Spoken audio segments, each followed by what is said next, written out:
मित्रों, स्वतंत्रता सेनानी से बौद्ध भिक्षु बनने तक की रंजन बाबू की जीवन यात्रा दिलचस्प है। तदनंतर उनका श्रवण आश्रम का प्रबंधक बनना और उसके आगे की उनकी कार्य प्रणाली भी प्रेरक और उल्लेखनीय है। कालचक्र पर उनके अतीत का वापस लौटना अचंभित करता है। आगे की कथा अध्याय 22 में मेरे स्वर में सुनिए। शीर्षक है पूर्वापेक्षण।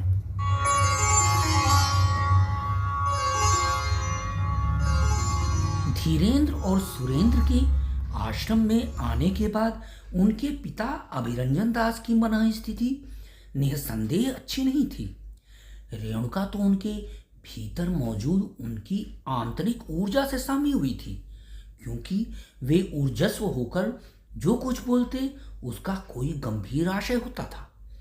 रेणुका को विश्वास होने लगा था कि यह मानव शरीर एक ऐसा यंत्र है जो भूत, भविष्य और वर्तमान के प्रति बेहद संवेदनशील होता है, और वह इन त्रिकालों से ही नहीं अपितु दसों दिशाओं से भी क्षण प्रतिक्षण सूचनाएं प्राप्त करता रहता है। अभी 2 दिन पहले उन्होंने कहा था कि कोई ऐसी ऐतिहासिक घटना घटने वाली है जिसमें तमाम लोग काल कवलित हो जाएंगे, असंख्य बस्तियां उजड़ जाएंगी और समुद्री किनारे जलमग्न हो जाएंगे। हुआ भी यही। दोपहर बीतते बीतते देश के दक्षिणी किनारों पर भयंकर समुद्री तूफान उठे। हिंद महासागर में 50-50 फुट ऊंची लहरें उठीं और देखते ही देखते भारी संख्या में लोग और उनके घर द्वार तथा बाजार हाट सागर के गर्भ में समा गए। जब आश्रम के सदस्यों ने मीडिया द्वारा दी गई इन खबरों को पढ़ा सुना और टीवी पर उस विनाश के दृश्य देखे तो उन्होंने दांतों तले उंगली दबाई। अभिरंजन दास के मन में जरूर सरस्वती का वास है। वे जो कह दें वैसा होने से कोई नहीं रोक सकता। उसके अगले दिन अभिरंजन दास जी पीपल के पेड़ के नीचे चबूतरे पर विराजमान हुए तो सभा में आश्रम के बुजुर्गों की भीड़ के चलते तिल रखने तक की जगह नहीं बची थी। उनके ठीक नीचे रेणुका पालथी मारकर बैठी हुई थी और उसके दाएं बाएं उनके दोनों बेटे धीरेन्द्र और सुरेंद्र। बहरहाल धीरेन्द्र और सुरेंद्र को भी अपने पिता में छिपी उस अलौकिक शक्ति के बारे में पहली बार पता चला था, जिससे उन्हें भय होने के साथ साथ यह सोचकर अत्यंत गर्व भी हो रहा था कि वे ऐसे पिता के बेटे हैं जिन्हें आगत घटनाओं का पूर्वाभास हो जाता है। अभिरंजन दास जी बोले, आज मैं जिस वर्तमान में यहाँ मौजूद हूँ उसका अतीत मेरे सामने है। कल जिन्होंने मेरी उपेक्षा करके मुझे जबरन वनवास देकर निराश्रित कर दिया था, आज वे मेरी शरण में है, मुझ पर आश्रित होने के लिए मजबूर हैं। वे आज इस वर्तमान की गोद में अपनी जगह तलाश रहे हैं, अर्थात अतीत इस वर्तमान में अपनी अस्मिता तलाश करेगा। वह इसके बिना अधूरा है। देखिए, यही है कुदरत का करिश्मा जिसे हम आप अभी तक नहीं पहचान पाए हैं। मित्रों, मेरे सामने मेरे दोनों बेटे भी आज हम बुजुर्गों की सेना में शामिल हैं। आप सभी इनका हृदय से स्वागत कीजिए। तालियों की गड़गड़ाहट से सभा गूंज उठी और जैसा कि वृद्धाश्रम की स्थापित परंपरा रही है, सभी सदस्य संवेद स्वरों में बोल उठे, स्वागत है, आप दोनों का इस परिवार में स्वागत है। अभिरंजन दास जी ने उन्हें शांत करते हुए कहा, मित्रों, मेरा आप सभी से एक विनम्र निवेदन है। सभी एक स्वर में बोल उठे, अभिरंजन दास जी, आप आदेश कीजिए, हम उसका अक्षरशः पालन करेंगे। जिस स्थान पर मैं आज यहाँ बैठा हुआ हूँ, यहाँ आइंदा मेरा बड़ा बेटा धीरेन्द्र बैठा करेगा और मेरा छोटा बेटा इस आश्रम के प्रबंधन का काम देखेगा। तभी एक बुजुर्ग ने एतराज फरमाया, अभिरंजन दास जी, मैं आपके अतीत के बारे में भली भांति अवगत हूँ। आपके इन्हीं बेटों ने आपको बेघर किया था। क्या गारंटी है कि आपके ये दोनों बेटे हमें आश्रम से निष्कासित नहीं करेंगे या कुछ ऐसा नहीं करेंगे जिससे हमारा नुकसान हो? लेकिन जैसा मैं आप लोगों से करने के लिए कह रहा हूं, वैसा आपको परिस्थितिवश करना ही पड़ेगा। शीघ्र ही कुछ ऐसे हालात बनने वाले हैं कि आपको मेरी हिदायत पर अमल करना ही पड़ेगा। उनकी बात सुनकर भीड़ में अजीबो गरीब खामोशी छा गई। क्या अभिरंजन दास जी की ये कोई भविष्यवाणी है जो जल्दी ही सही साबित होगी? क्या उन्होंने भविष्य में झांक कर ऐसी भविष्यवाणी की है? आखिर आज के बाद क्या होने वाला है? इन सब सवालों से हरि का मन संदेह और अत्यधिक ऊहापोह से भरा हुआ था। धीरेन्द्र और सुरेंद्र उनकी ऐसी अलपटप बातें सुनकर हैरत के समंदर में गोते लगा रहे थे। सोच रहे थे कि अभी अभी तो बाबूजी से मिलना हुआ है और अभी ये हमें जिम्मेदारियों से लाद कर अपने कंधे का बोझ हल्का करना चाह रहे हैं। आखिर हम यहाँ इस बुढ़ापे में काम करने तो आए नहीं हैं। हमें तो आराम, चैन और सुकून चाहिए। उस दिन अभिरंजन दास अपनी संपूर्ण ऊर्जा से व्यावहारिक जीवन की बातें करते रहे। बीच बीच में लोगों द्वारा किए जा रहे सवालों का जवाब भी देते रहे। वे जितनी ऊर्जा से भाषण दे रहे थे, उसका अनुभव करके कुछ ऐसा लग रहा था कि संभवतः यह ऊर्जा क्षणिक है। हाँ, जैसे कि बुझता हुआ दीपक अचानक अपनी लौ तेज करके यकपयक गुल हो जाता है। उस दिन सभा विसर्जन के बाद सूरज काली घटाओं से घिर गया, जबकि पीपल के पेड़ में से अचानक शुग्गों का एक बड़ा झुंड बेतहाशा चहचहाते हुए उड़कर सुदूर क्षितिज में ओझल हो गया। यह एक ऐसी घटना थी जिससे सभी को बेहद ताज्जुब हो रहा था। रेणुका ने भी सिर उठाकर विस्फारित आंखों से देखा और वह गहन सोच में डूब गई। जब तक अभिरंजन दास जी पीपल के चबूतरे पर बैठे हुए भाषण दे रहे थे, ये तोते भी इसी वृक्ष में खामोशी से उपस्थित थे, जैसे कि वे भी उनकी बातें सुन रहे हों। तब अभिरंजन दास जी ने रेणुका की गतिविधियों पर गौर फरमाते हुए उसके चेहरे पर उतरा आए भावों को पढ़ा और बोल पड़े। प्रकृति में जो भी घटित होता है उसका आशय गंभीर होता है। बहुत कम लोग, या यूं कहिए कि 0% लोग ही यह आशय समझ पाते हैं। ये परिंदे शाम ढलने से पहले फिर वापस आएंगे। हाँ, इसी वृक्ष में। कल भी वे इसी पेड़ के अपने घोंसलों में मौजूद रहेंगे। पर न तो इस स्थान से मेरे भाषण के बाद मेरा यहाँ से फिर जाना संभव होगा, न ही इन परिंदों का अचानक यूं उड़कर ओझल हो जाना। ये तुम सभी को एक संदेश दे गए हैं। सोचते रहो, समझ में ना आए तो कुछ समय में अपने आप समझ में आ जाएगा। बस सब्र से इंतजार करो। चलते चलते उनके कदम लड़खड़ाए तो धीरेन्द्र और सुरेंद्र ने उन्हें सहारा दिया और रेणुका ने उनकी बाहें थाम ली। रेणुका सोचती जा रही थी, आज तक अभिरंजन दास जी को सहारे की जरूरत नहीं पड़ी, पर जब वे अपने बेटों के साथ हैं तो उन बेटों ने ही उन्हें सहारा दिया। उन्होंने भी उनके सहारे को सहर्ष स्वीकार करते हुए कोई गिला शिकवा नहीं किया, अन्यथा वे तो रुग्णावस्था में भी अकड़ कर बिंदास बोल पड़ते थे। रेणुका, मुझे सहारा देकर कमजोर मत बनाओ। मुझ में सामर्थ्य की कोई दुर्भिक्ष नहीं पड़ी है।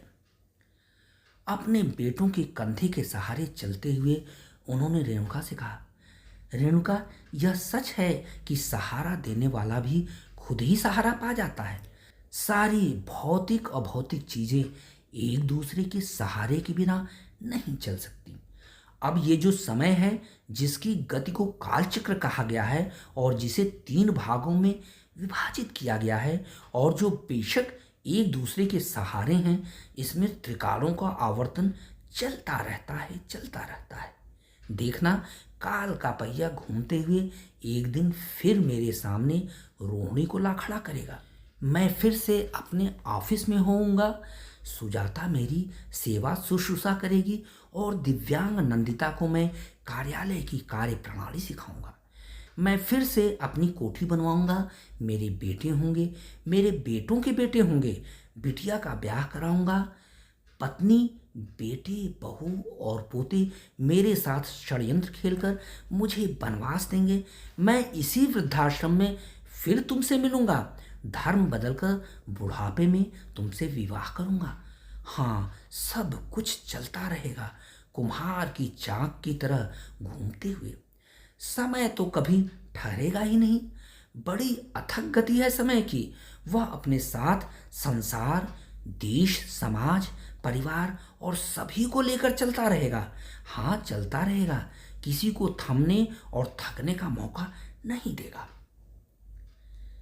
कमरे में आकर बेड पर बैठते हुए उन्होंने रेणुका से पानी मंगाकर पिया और रेणुका तथा अपने दोनों बेटों से कहा, आज रात के 12 बजे तक तुम लोगों के सानिध्य में रहूंगा और जी भर कर तुमसे बातें करूंगा। रेणुका ने प्रत्युत्तर में कहा, अभिरंजन दास जी, आप काफी देर से ऐसी निराशाजनक बातें क्यों कर रहे हैं?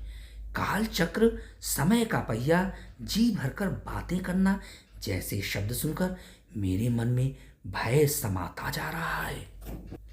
मुझे तो आपके साथ जीना मरना है। यदि आप किसी अनिष्ट की ओर इशारा कर रहे हो तो उससे पहले मैं अपनी आंखें मूंद लूंगी। उनके दोनों वृद्ध बेटे उनके बीच वार्तालाप को सुनकर सोच रहे थे कि उनके बाबूजी और अम्मा के बीच होने वाली ये बातें रोजमर्रा की घटना होंगी। बहरहाल वे तो यह सोचकर अचंभित हो रहे थे कि बाबूजी ने उनके बारे में अभी तक कुछ विस्तार से बातें क्यों नहीं की।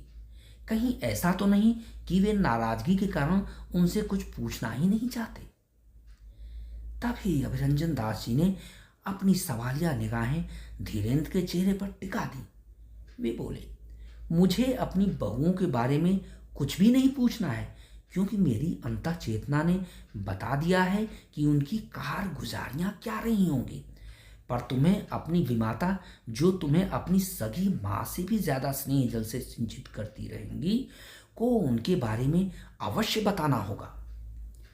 धीरेन्द्र को लगा कि जैसे इतने वर्षों तक अपने बाबूजी से दूर रहकर भी उनकी अंतर्दृष्टि सदैव उसका पीछा करती रही है।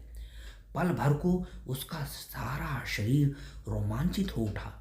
रेणुका ने बड़े स्नेह भाव से उसके सिर पर हाथ फेरते हुए कहा, बताओ बेटा, तुम अपने पीछे जो दुनिया छोड़ आए हो उसकी मौजूदा स्थिति क्या है?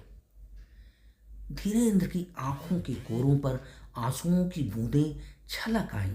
वह विषाद मन भरे गले से बोला, क्या बताऊं अम्मा, कुछ भी ठीक नहीं रहा।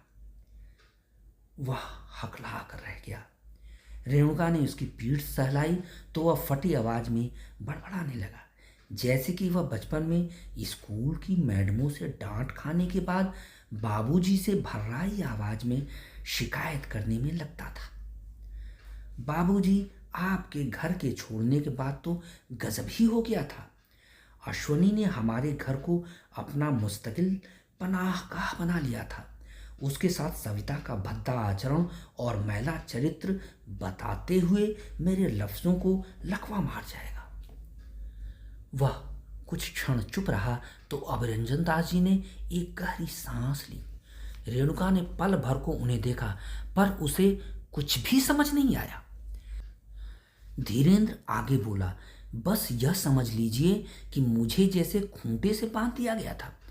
अश्वनी सारे नीच कर्म मेरी आंखों के आगे करने लगा था। जब मुझसे बर्दाश्त नहीं हुआ तो मैं अपनी मन मर्जी से बाहर आकर सर्वेंट क्वार्टर में रहने लगा था। मोहल्ले में बड़ी बदनामी होने लगी तो मैं मुंह चुरा कर रहने लगा। फिर एक दिन भाग खड़ा हुआ और यहाँ पहुंचा। पर सच बताऊं, आपके शराफत की धज्जियां हम सब ने मिलकर खूब उड़ाई थी। अभिरंजन दास जी उठकर रेणुका के आंसू पोंछने बैठ गए। वो धीरेन्द्र की आप बीती सुनकर बुरी तरह सिसक रही थी। उन्होंने धीरेन्द्र को गुस्से में घूर कर देखा और मन ही मन कहा, तुमने मेरी रेणुका का दिल दुखाया है। बहरहाल तुम्हारे साथ क्या बुरा हुआ? तुमने भी तो कॉलेज के दिनों में कई लड़कियों को अपनी हवस का शिकार बनाया था। हाँ, सविता को भी। ये तो मेरी भलमानसाहत कहो कि मैंने तुम्हें उसका बलात्कार करने के जुर्म में जेल की चक्की पीसने से बचाया। सविता ने जो किया वह सही नहीं किया। तुम्हें दंड तो मिलना ही चाहिए था। हाँ, मुझे भी, क्योंकि मैंने जबरन सविता को अपनी बहू बनाया, जिसके साथ तुम्हारी कभी नहीं बनी, क्योंकि वह तुम्हारे काले करतूतों से बेहद नफरत करती थी। शायद उसका बॉयफ्रेंड उसके बलात्कार के बाद भी उसे अपना लेता, क्योंकि उसने सविता के लिए ही स्वयं विवाह नहीं किया। रेणुका ने वहां छाई खामोशी को तोड़ा। पर तुम्हारी आप बीती में तुम्हारा छोटा भाई सुरेंद्र तो गायब ही है। क्या उसकी जिंदगी सही सलामत चलती रही या उसके साथ भी कुछ बुरा हुआ? क्योंकि इस वृद्धाश्रम में वह भी तुम्हारे साथ आश्रय ढूंढते हुए आया है। सुरेंद्र अपराध बोध से अपना सिर जमीन पर गड़ाए हुए था। रेणुका ने उसकी चुप्पी को तोड़ा। सुरेंद्र, मैं तुम्ही से पूछ रही हूं, तुमने परिवार को क्यों छोड़ा? पल भर को सुरेंद्र ने अपने बड़े भाई की तरफ देखा, फिर बोला, बाबूजी ने कयास लगा लिया है कि मेरे साथ क्या हुआ होगा। अभिरंजन दास बोले, फिर भी तुम्हारी विमाता तुम्हारे मुंह से सुनना चाहती है कि? वह टोकते हुए बोल पड़ा, मेरी पत्नी नीता से नीतीश कुलकर्णी बन गई। मैं कुछ समझी नहीं। रेणुका ने सवाल किया और सुरेंद्र के कपकपाते होठों से आवाज फूटने का इंतजार करने लगी कि धीरेन्द्र बोल पड़ा, नीता ने सेक्स परिवर्तन करा लिया और अपनी एक लेस्बियन फ्रेंड के साथ कहीं चली गई। कुछ पता नहीं चला।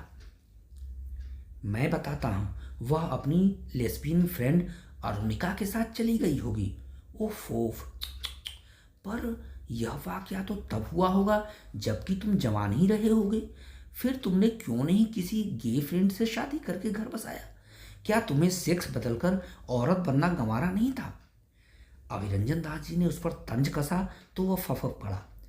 रेणुका अभिरंजन दास से बोली, आप मेरे बच्चों के प्रति इतनी सख्ती से पेश मत आइए, वरना मैं बेतहाशा रो पड़ूंगी, जो आपको कतई बर्दाश्त नहीं होगा। अभिरंजन दास जी चुप नहीं रह सके। क्या धीरेन्द्र की गर्लफ्रेंड सुकन्या उसके साथ नहीं रह सकती थी? धीरेन्द्र ने आश्चर्य से अपने बाबू को देखा कि सुकन्या वाली बात उन्हें कैसे पता चली। वे उसके मन की बात पढ़ते हुए बोले, हाँ, मुझे सब पता है। अश्वनी की सुकन्या के साथ नजदीकियां बढ़ने लगी थीं। मैंने दोनों को कई बार ज्वालापुर के मार्केट में देखा था, कुछ इस तरह घूमते हुए कि किसी को भी यह कयास लगाने में गलती नहीं होती कि दोनों मियाँ बीवी नहीं है। लेकिन मुझे ताज्जुब हुआ कि सुकन्या के साथ संबंध बनाए रखते हुए भी अश्वनी धीरेन्द्र के घर में उसकी पत्नी के साथ रहता था। धीरेन्द्र फुसफुसाकर बोला, हाँ, मैं इसी बात से अश्वनी से बेहद नाराज रहता था। मैंने उससे कई बार कहा भी कि वह सविता और सुकन्या में से किसी एक को मेरे लिए बख्श दे। एक दिन तो हम दोनों के बीच मारपीट तक हो गई। मैं उसका सिर फोड़ ही देता, लेकिन वह भाग खड़ा हुआ। उस दिन के बाद वह दोबारा नजर नहीं आया। मैं खुश रहने लगा क्योंकि सविता मेरे पास थी। चुनांचे एक दिन सुबह सविता अपने कमरे से गायब मिली। बेशक वह अश्वनी के साथ चली गई होगी। क्या तुमने इस बात का पता नहीं लगाया? अभिरंजन दास ने पूछा तो वह बोला, मैंने कभी ऐसी कोशिश नहीं की। हाँ, मैंने सविता को ढूंढने की जहमत ही नहीं उठाई। भाड़ में जाए वो बज्जात औरत। अभिरंजन दास गुस्से में बिफर उठे। तुम्हें कोई हक नहीं बनता कि तुम सविता को गाली गलौज दो। मैं जानता हूं वह बदचलन नहीं थी। अगर तुम उसके मार्ग में ना आते तो अपने बॉयफ्रेंड से विवाह करके उसके साथ सारी जिंदगी गुजारने का प्रयत्न करती। ये बात अलग है कि अश्वनी सुकन्या के साथ रहता या सविता के साथ। हो सकता था कि वह दोनों के साथ संबंध बनाता। हाँ, ज्यादातर रोमांटिक मर्द तो ऐसे ही होते हैं। धीरेन्द्र का जोश फुस बोल गया। उसने अपराध बोध से अपना सिर झुका लिया। पर अभिरंजन दास जी कहाँ चुप रहने वाले थे। वे अतीत को कुरेद कुरेद कर बाल की खाल निकालते जा रहे थे।